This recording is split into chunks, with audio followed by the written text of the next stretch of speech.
امام شافعی علیہ الرحمہ نے جب کھانا پینا چھوڑا نا، مصاحبوں نے پوچھا کہ یہ کیوں چھوڑ دیا؟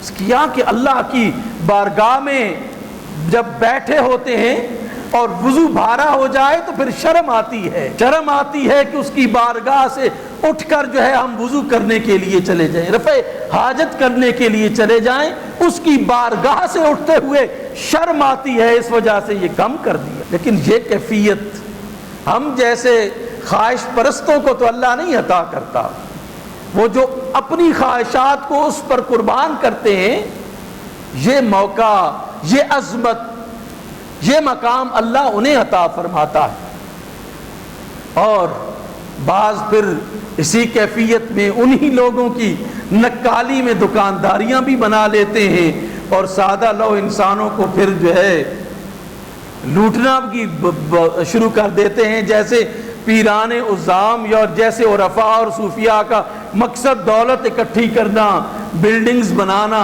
اور بینک بیلنس جمع کرنا تھا۔ اولیاء اور عرفاء کا کیا مقصد تھا زندگی کا؟ کہ مخلوق خدا کو خدا کے ساتھ جوڑنا ہے، اللہ کی مخلوق کو ہدایت کے راستے پر چلانا ہے، اللہ کی مخلوق کو صراط مستقیم پر چلانا ہے، دکھانا ہے۔ یہ نہیں کہ کو بس نذرانے ہماری جیبوں میں ڈالتے چلے جاؤ، پھر دعائیں کرواتے چلے جاؤ، تعویذ لکھاتے چلے جاؤ، بس یہ روحانیت ہے۔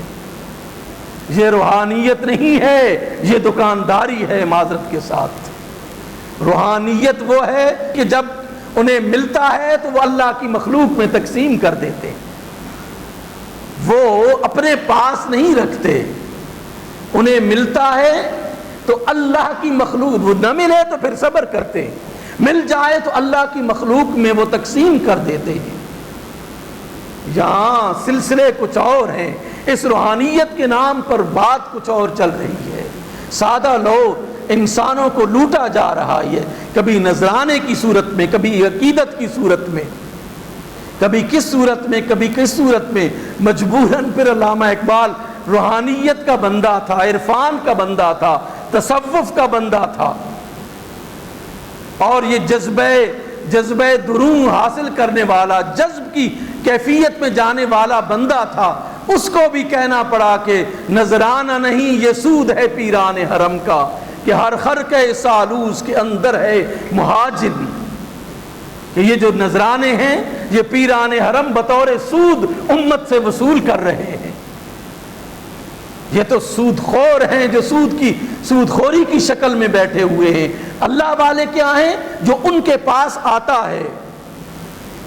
خود رسول اللہ صلی اللہ علیہ وآلہ وسلم کے پاس ٹھہروں مسجد نبوی میں سامان آتا تھا، لیکن میرے مصطفیٰ اپنے گھر تب جاتے تھے جب سارا ختم ہو جاتا تھا، ایک ایک چیز ختم ہو جاتی تھی۔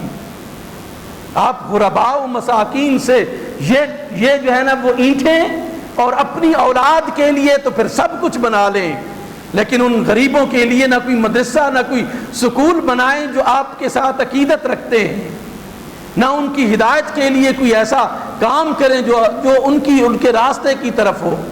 بس ایک ہی کام رہ گیا، پیسے اکٹھے کرو، پیسے بناؤ اور جاؤ۔ یہ وہ لوگ تھے جنہوں نے حقیقی طور پر، آج بھی ان کی قبور زندہ ہیں، یاد رکھیے۔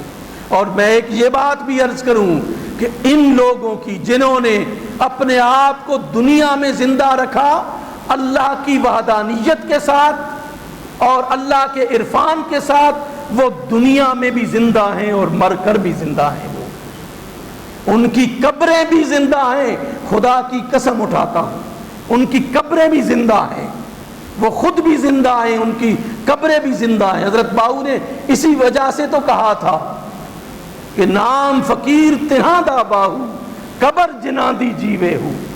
جن کی قبر زندہ ہے وہ اللہ والے تھے، وہ جذب والے تھے، اور وہ جذبہ دروں تھے، اور وہ شریک زمرہ لا یحزنون تھے۔ وہ لوگ، ان پر نہ خوف تھا نہ کوئی غم تھا۔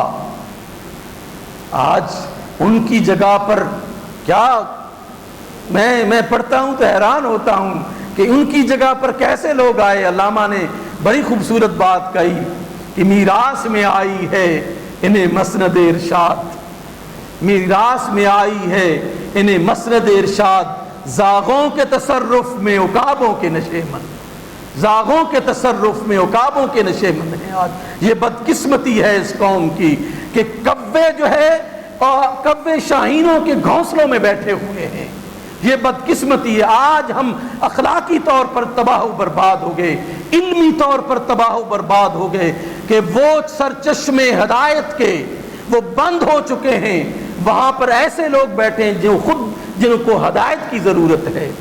اللہ سبحانہ و تعالی ہمیں ہدایت کے راستے پر رکھے اور صراط مستقیم پر چلنے کی توفیق نصیب فرمائے۔